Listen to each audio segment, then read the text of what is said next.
What a first round they had, and they made changes in the offseason.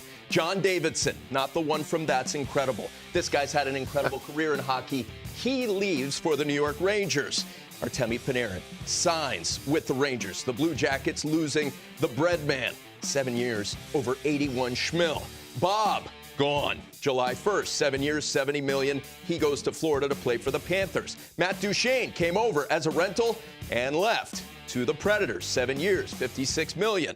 On July 1st, Gustav Nyquist came to Columbus. 4 years, $22 million contract for the Goose. Then, July 12th, Ryan Dzingel signs a 2-year, $6.7 million, $6.75 million contract with the Canes. Of course, the coach of the Jackets never ceases to get our attention. Our former coworker went off. This from an article in The Athletic, and I quote, "I have a tremendous amount of respect for all of them. I do. A tremendous amount of respect. But don't talk about winning like you want to go somewhere to win.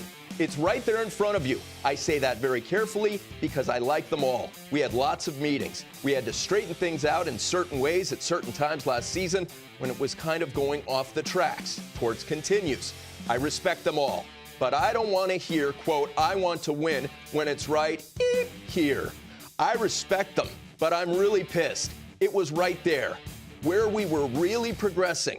Maybe they don't like playing for me. That's fine. To me, eventually, you're not playing for the coach, you're playing for your teammates. And that's where I saw the camaraderie and the arrogance. I could see all of that building.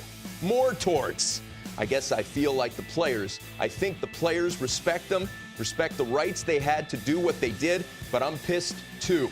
Just like the players. All right. No more. We get it. We want to be here. Let's get it together and get going. I wish them nothing but the best, but I'm pissed that they leave Columbus because I think we've got a really good thing going here.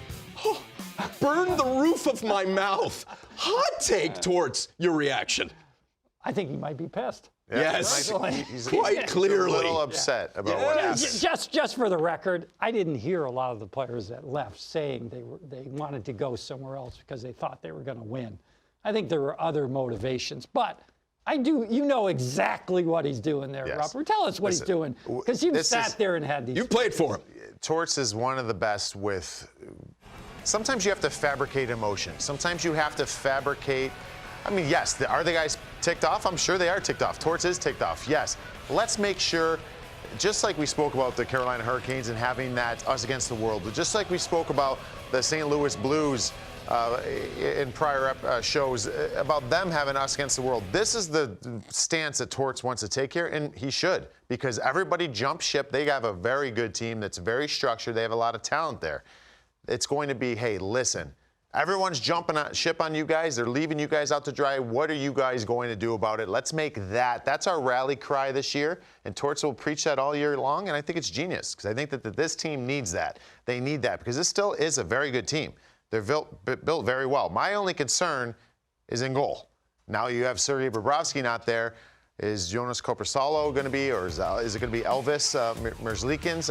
Who's going to be able to step in there? I don't expect it to be like a Sergei Bobrovsky, but this team is still good. But to what we were going off with the Torts soundbite is they have to have that chip on their shoulder. And Torts wants every team he coaches to have a chip on their shoulder every day. I like the stance he took there. Yeah, I'm concerned about the goaltending, as we just saw.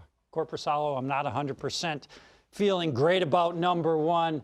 Merzlikins, he's been excellent in Europe, but it's not uncommon. You know, you're talking about different size rinks, you're talking about different angles and things like that. It's not uncommon for a goaltender to come over and struggle a little bit early. You said you saw him in preseason. He was a little shaky, but yeah. They can't afford that. No, this team needs good goaltending, especially where you position this team in this division. They're going to be battling out with some other teams for a playoff spot, and some of those other teams have their goaltending solidified, and that could be a big difference.